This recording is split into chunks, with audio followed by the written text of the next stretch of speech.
Welcome back to another week of Modern Money with Mike and TJ. How are we doing today, Mike? Doing great. Another beautiful day. How are you, sir? Doing well. It's almost Friday. It's my birthday this weekend, so I'm pretty excited about that. Trying to enjoy myself, maybe wind the week down tomorrow. Well, happy birthday, sir. That's great. Thank you.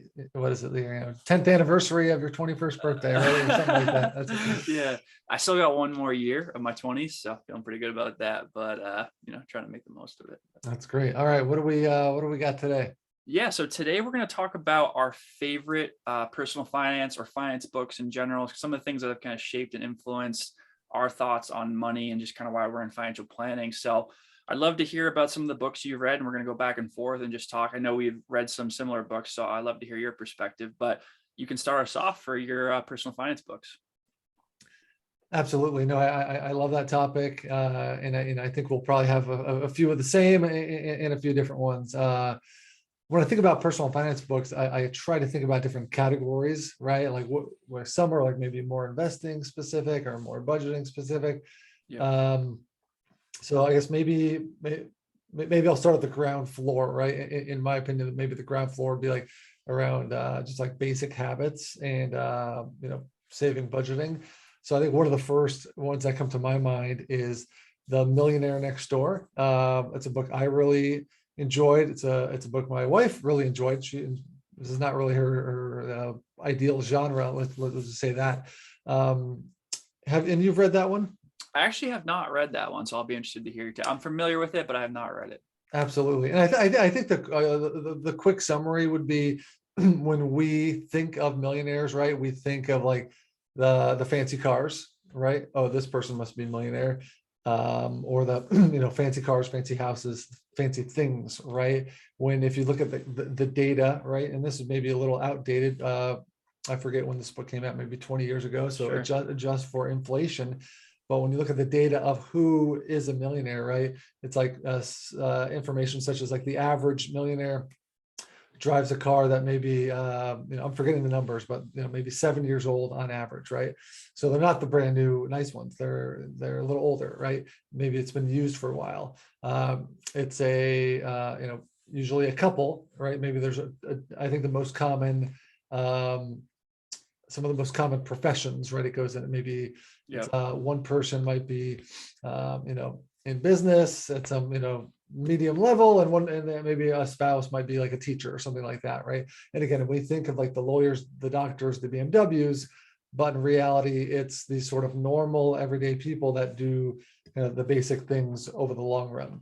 Sure. And so the idea of the title, right, The Millionaire Next Door, or some people have said that they aspire to be like the millionaire next door. It's kind of the average person, average couple next door that kind of lives the normal life that you really would think of as a millionaire, but on their bank accounts, right, they are. So that's as far as starting with the basics, that would be a good basic kind of intro, easy read, and it's a good it kind of changes your mindset a little, right? If you're driving down the freeway and you maybe see again, just beating up on BMW today, you maybe see a BMW. In the past, you maybe be more jealous or think, oh, that person might be rich, and hey, maybe they are rich.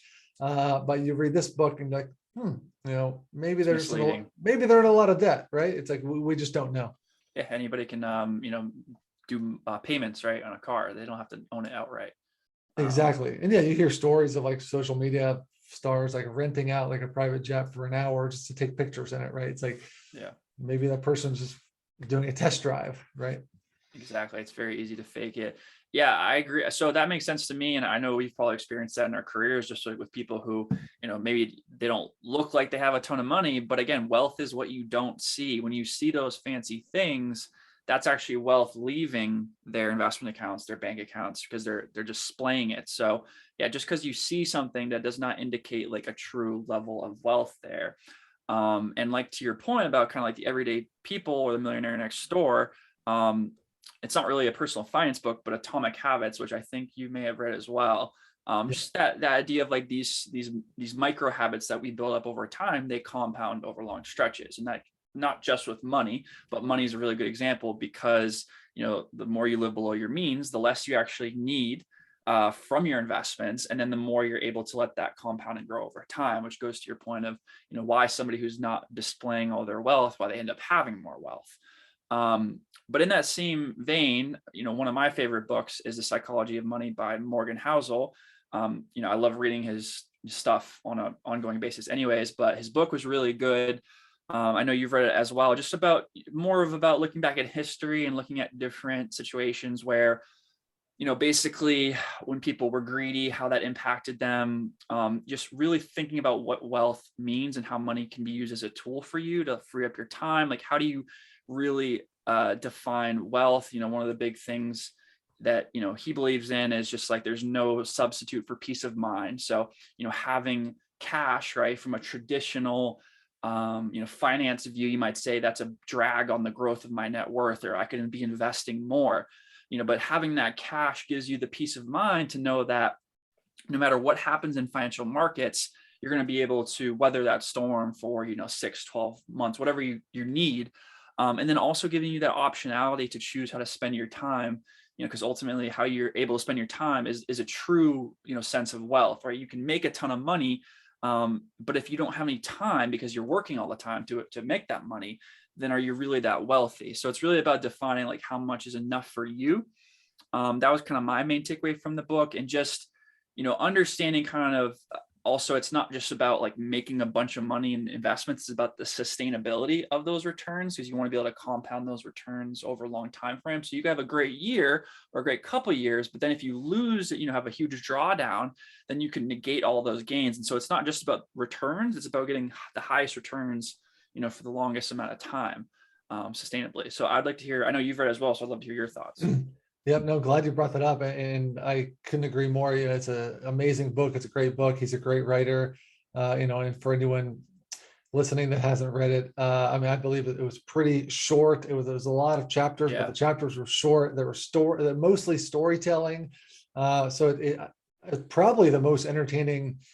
It's almost, it's a personal finance, but it's not really like a tactic thing. It's right. Just like one of the most, almost like anybody could read it and be entertained. There's just so many different stories. And one of the things you hit on, saying like wealth is what you don't see, right? And I believe that came from that book. And again, going back to saving, spending, right? And I think something Morgan Housel highlighted in that book was, most people who say they want $1 million, for example, so they can get like the house, the car, the boat, these things.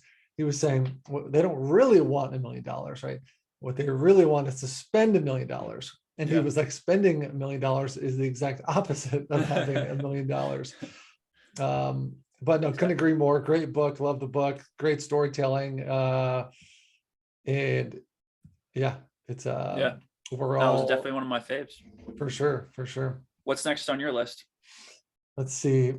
Let's say, thinking about some, some like tactics, right? Sure. Like, how could, there's a lot of books about managing money or even like psychology or the mentality around money, but I don't think that, maybe there are, maybe I'm wrong here. I don't think that there's as many well-known books about, getting wealthy or getting to a certain point where you have wealth to manage. And I think your pal, Naval Ravikant, I guess I can't say he wrote the book because he did not write the book. Somebody wrote it about things he said. But when thinking about, and I stole this from you, where I initially didn't categorize this as personal finance book, but I know it's one of your favorites. And it is. And I think it definitely is, right? It's a, I guess, long story short, it's a summary of a lot of things he said, but it's kind of written out in book format as if he was, you were reading it from him. And I think that was, one of the few amazing books. I would say it's similar to The Psychology of Money in the sense where it's like short chapters, easy to read, packed with good stuff. There's not like fluff, a lot of 300-page books that, are out there, in my opinion, especially in the nonfiction world. There's a lot of fluff. You could maybe write it in like 100 or 150 pages, but it's 320, maybe because the publisher wanted it to be. And I think these two books were like, they were just packed with good stuff and zero fluff. And it was about happiness, not just wealth, right? And like the different, how they correlate together almost. Absolutely, yeah. Talked about different tactics and skill building and using leverage and using essentially building skills. I think maybe you could summarize it better than me, but I think just for a little framework shift and getting people to think a little differently. What did you think about it? I mean, it's one of my favorite books because I know Naval is a big believer in like this idea that if we could all be self-employed, which is kind of a little unrealistic, but if everybody was their own personal monopoly, right, then we would have this better kind of dispersion of not being dependent on these large corporations. And so, as we continue to advance our civilization, I guess, and things are more automated, there's going to be a lot of jobs that are going to go away. But there's also going to be new opportunities for jobs we're not even thinking about. And so, he's all about like becoming the best in the world at what you do and keep refining what you do until you're the best at it. And just like as far as like building true wealth. And again, I'm not even in this bucket of people or what I'm trying to accomplish, but basically like what his argument is for achieving true wealth, you have to have, like you said, leverage and being able to do things that compound over time. And so, he's obviously big in that because of his like investing as a VC and stuff like that. But for me, it resonated more as somebody who's self-employed, who is, trying to really refine what I do to be like very specific of who I work with and become like the best at what I do. And that way you kind of eliminate competition there. And so that was kind of the wealth building side of the things. And also he talks about, how like nobody can really like tell you all the secrets to building wealth. Like that's something that you have to figure out on your own for yourself, because a lot of it comes down to your personal skills. And then on the happiness side of things, that's the whole second half of the book, I believe. And that's also like, I think he believes like happiness is a skill that can be learned. It's all about, basically being grateful for what you do have, like controlling your ego, controlling your thoughts in your mind. Because, the thoughts that we think throughout the day have a huge impact, on how we feel. And so I thought it was a really cool blend of just like wealth and happiness and how, they're separate skills. They can be correlated in some ways. They can be uncorrelated in some ways, but definitely a book I'd highly recommend. And it's free too online, which is great. Yeah. So. Yeah, you remind me, right? The book is split up into three categories. I think wealth, health, and happiness. Okay. Right, but there is a lot of intermingling between the two, and you're totally right. It's free online. I think the Kindle version might even be free. Mm-hmm. But the book is, you can buy the book, and I forget, I think the proceeds go somewhere. The guy, maybe Eric Jorgensen is his name. Yep. I believe Jack Butcher did the drawings. Okay, yeah, I don't think he's making any money from the book. And going back to a point you mentioned, is leverage. Sometimes that's a word thrown around, and I believe, and correct me if I'm wrong, I think some examples of leverage that he goes into the book, which are interesting, is basically he views leverage or leverage as being referred to as a tool to amplify outcomes, amplify money, right? And so if you have a business, mowing lawns, right? Yep. The first form of leverage would be maybe hiring other people to mow some lawns and making some money off of them, right? Yep. You charge $20 a lawn, you pay them $15 a lawn, so that's a little bit of leverage, right? And I believe maybe the next tier would be capital or financial leverage, where it's like maybe you're borrowing $1 million from a bank, and you're buying a lot of equipment, a lot of supplies, hiring a lot of people, and that you're pouring more kind of fuel in the fire and expanding kind of faster that way, right? And then maybe like that next tier would be your maybe have some built some software for lawn mowing companies, right? And you can sell that to like anyone out there that's mowing lawns, and it's like you don't have to kind of hire people. You can you make it one time and you can sell it 1 million times.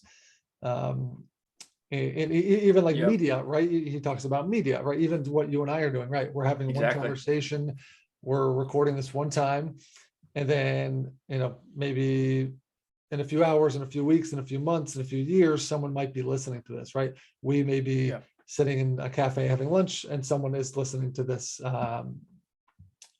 video potentially. Exactly. Right? Exactly. But I think that's Storing super your thoughts, interesting book. It really makes you think. And again, I could probably read that 5 times, and Yes. I don't repeat many books. Yeah. Same. So what else do you have on your list? Yeah, so I have a few investing books. I mean, I'll talk about just one that was pretty influential on me. Common Sense on Mutual Funds. Kind of a boring. It sounds like a boring title. It's a dry read if you're not into this kind of stuff. So it's Jack Bogle. If you're familiar, helped create Vanguard in the 70s, which is now like one of the largest, kind of asset managers, if you will, in the world. I believe is the largest. And so basically the whole book, if you're familiar with Vanguard's methodology, is you're just owning kind of the stock market as it's currently constituted via an index fund. So you're owning, for example, the S&P 500, you're owning the 500 largest US companies based on how large they are. And you're not having a manager pick the best stocks. You're just going to own everything, and you're going to own the losers, but you're also going to always own the winners. And the idea is that because your fees are so low and you're not changing stocks in and out all the time, you're keeping your taxes low. So in a taxable account, you're not paying capital gains all the time. So your returns, net of fees and net of taxes, end up being higher than the majority of active managers, people that you're paying to try and pick the best stocks. And the longer you invest like this, the more likely you are to outperform. So we have data on this now, like through history, as far as like certain different asset types. So the book basically summarizes the data behind, if you were to pay an active manager over this time length, the chances of you picking the right one to outperform are very low. It's usually like less than 10%, depending on the asset class, the longer in time you go out. And so basically the idea is the whole premise of the book, and why it shaped my investment philosophy, is that, understanding how much you're paying for investments, being tax efficient. These are the things that you can control that are going to help, influence your long-term returns. And basically, you want to avoid falling into the trap that Wall Street wants you to fall into, which is they want you to trade more because that's how they make money. The more you trade, it's like the house, right? It's like the casino. The more you play, the more they're going to get compensated from transaction costs and things like that. But if you're just there to be a buy and hold investor, you're just going to benefit from the whole, the growth, hopefully, of the world, economy, world stock market. So definitely an influential book for my investing philosophy. That's great. A lot of folks are fans of that book. I have not read it, but it reminds me, it sounds similar to Random Walk Down Wall Street, where it's like, doing constant trading, doing a lot of trading, a lot of transactions, a lot of bets, a lot of, moving in and out, changing lanes, the more likely you are to fail. And I think you hit on something, a key point there is, paying an expensive active manager, it's hard for them to outperform over the long run, right? It's not that hard. I shouldn't say it's not that uncommon to beat the market. It's just very uncommon to beat it net of fees over a long period of time, right? Exactly. And I think that the length of time is a part of the equation that people miss, right? And I believe, more going back to Morgan Housel, I believe he speaks about this with Warren Buffett, where it's not so much that his returns have been that amazing, it's that they've been good forever, right? He's 90 something years old, and I don't want to take words out of his mouth, but I've heard something similar, like if Warren Buffett died at 70, he would have been very wealthy, very rich, but most likely would have never heard of him, right? But it's like that compounding, they've just compounded over these, especially over these last 20 years, where it's like, okay, now it's just ballooned. So time in the game. So good, it's a good recommendation. Again, I have not read it, so would you recommend for what would you recommend for me to read, or I wouldn't recommend for you to read, just because you're familiar with all of it. But for somebody who's just kind of starting out, it's definitely a good read to understand like why index funds tend to make sense. Because like you said, it's not that you can't outperform; it's just that you're unlikely, like probabilistically, the longer in time you invest. And so I just like to, as a financial planner, like to plan for sustainability, practicality, right? Because it's like, your life is going to evolve over time. So if you build those habits now, you don't have to change your habits down the road. I think that's hard because if you do hit really big early, it's hard to kind of change that mindset back and forth. So I'd rather just avoid it, build good habits now. So then when you do have that money that you've accumulated, you can manage it the same way you've always been doing, kind of thing. Yeah, I hear you. It makes total sense. And off topic, you always look so much taller than me on Zoom here. Is it just the camera, or are you taller than me in real life? I'm about 6'4". You're a tall guy though. You're about 6'4", I think. All right, maybe we'll call it a tie then. We'll call it a tie. Yeah. I don't know. I gotta prop my camera up a little bit. But yeah, I mean, I'll just end with this last book for myself, and then you can add on. Intelligent Investor, same kind of realm, but a different style. It's very famous, I think, in the investing community. This is Benjamin Graham. This was the person who taught Warren Buffett. Warren Buffett was a disciple of Benjamin Graham. And Intelligent Investor was like a really famous book because it kind of highlighted their investment philosophy around value investing, meaning you're buying companies with a certain margin of safety based on the fundamentals of the company. So it's like looking at cash flows and, how much, real assets do they own, and, how much earnings are you getting for how much you're paying for the share price. And so it was like a way to fundamentally analyze a company and say, we're getting a good deal here, a good value, and we're only going to buy companies with a good value. Whereas the opposite of that is a really growthy company, right? A company that doesn't have a lot of history of creating revenue and doesn't even drive a profit. And it's like, you're just banking on the fact that they're going to grow at a really high rate, which is very speculative. And so they try to avoid that. And they basically believe that's like the one true way to invest. And, historically, value investing has been a good way to invest, right? If you're familiar with dimensional funds and owning companies with value characteristics, but, there's a caveat there that and the reason why I like to distinguish this is that The Intelligent Investor is a good read, but I think everybody that reads The Intelligent Investor, they immediately they're going to think they're going to become the next Warren Buffett, or they're going to be a value investor. And it's just the practicality. I think a lot of things they talk about, maybe had an edge back then, but nowadays, first of all, markets are different in my opinion. And also, stocks are priced, in my opinion, pretty efficiently. So if there is some kind of inefficiency, that usually gets wiped out pretty quick. And so it's a good read.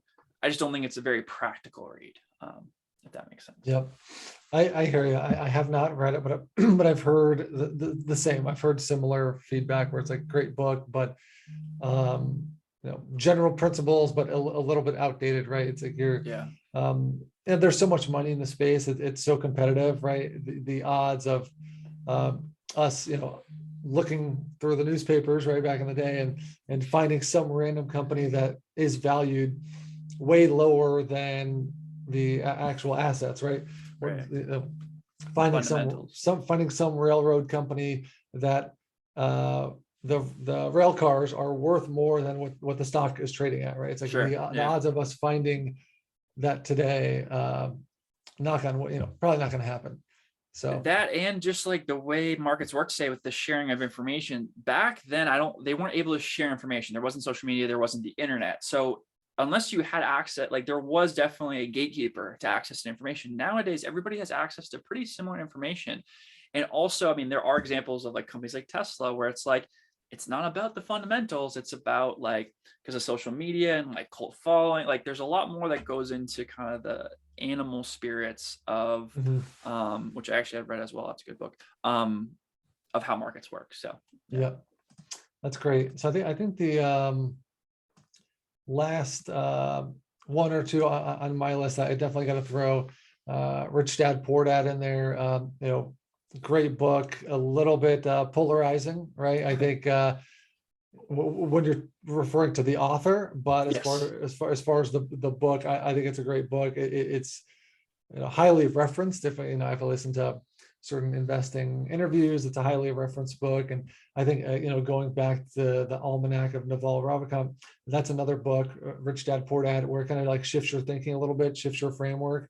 And one of the key takeaways for me reading it was the focus on income producing assets to build wealth versus traditional assets, right? And so again, you can poke holes in all of this, but for example, thinking about not thinking about a house or a car as an asset, because that's not income producing, right? It's income negating, right? It's taking money away. You're making your car payment. You are filling up your gas tank, right? You're putting money into it. Same thing with the house. Obviously, down the road, it's possible to extract money, but for your day-to-day purposes, for the near term or long term, it's taking money away from you, versus assets that are giving you money, whether it's investment, real estate, or stocks, or bonds, for what little they're giving you these days. Businesses, exactly. So I think that was definitely the framework. And in the Rich Dad Poor Dad, the title is the two dads, right?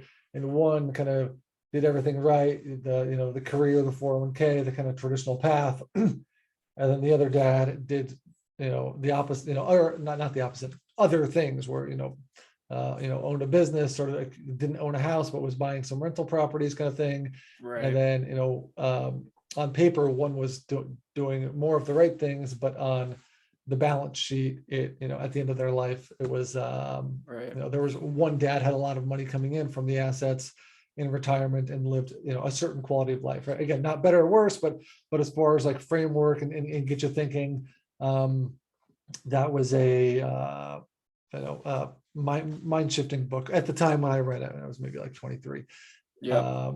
And one last one I'll throw in there, and again, this is mostly like half read, kind of skimmed, but I think it's an interesting book, is I Will Teach You to Be Rich by Ramit Sethi. And I think that's worth throwing in there, because it's one of the few books out there, at least that I'm aware of, that there's little tactics in there, right? Obviously there's plenty of high level stuff like we're discussing, but sometimes you need to how do I negotiate for a job raise? How do I dispute a credit card fee? How do I do these, shop for a car, little I don't know, almost like day-to-day things that regular and everyone encounters. And I think there's good information on there regarding that, and even like little scripts or examples of things to say. So I think anyone looking for some specific things could potentially find it in that book. But that was good. It was good to hear your list. We definitely had some common threads, but a few differences. And no, I enjoyed hearing it. I need to get back on the personal finance book train. I think it's been a little while for me. Sure. I just try to read something, 30 minutes a day. If I can build that into my schedule, I'm good with that. Again, one of those things, atomic habits, right? Little habits each day, just like saving each day. Doesn't seem like a lot, 30 minutes a day, but then, over the course of a year, that could be 10 books, so. Absolutely. Well, good. Well, that's impressive. 30 minutes a day. Good for you. Trying to. You're making me look bad here. Trying to. Awesome. Well, looking forward to our next session. I know we're going to talk about equity compensation next time, so that'll be a good time. Exactly. No, great to see you as always, and we'll see you in 2 weeks. Awesome. Take care. You too.